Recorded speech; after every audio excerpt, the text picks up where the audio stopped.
Hi, this is Michael Reddy with Keystone Insurers Group coming at you with the health reform question of the day. And today's question comes from the Commonwealth of Kentucky, and the person asks, we offer health insurance that meets the federal definition of affordable and qualified, and we're considering allowing employees a certain dollar allowance to purchase their own coverage on the exchange if they choose to do so.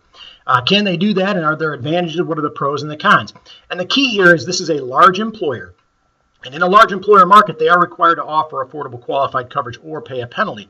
By offering affordable qualified coverage, that renders the employee unable to obtain a subsidy on the exchange. So an employee could choose to not take the group insurance, purchase coverage on the exchange or the marketplace, but they would pay the full boat for that because they're not eligible for a subsidy because the employer offers affordable qualified coverage. There's really no advantage to an employer or an employee in this respect. If the employer does give that person money in the form of an allowance, it should be done on an after-tax basis, and the employee, by purchasing coverage on the exchange after taxes, is in a worse situation than purchasing it, most likely purchasing through the employer.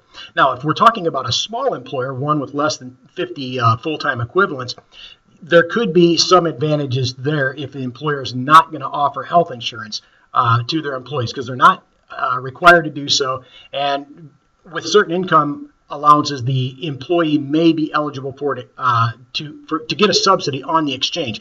The thing you need to keep in mind is, as an employer, if you're going to gross up an employee's salary or bonus them for the purposes of purchasing coverage on the marketplace, by giving them that bonus or that additional salary, you raise their income and reduce the effect of the subsidy. So as the income goes up, the subsidy comes down, and you have to be careful that you don't put somebody in a position where they lose their subsidy altogether. Again, this has been Keystone's Healthcare Reform Question of the Day.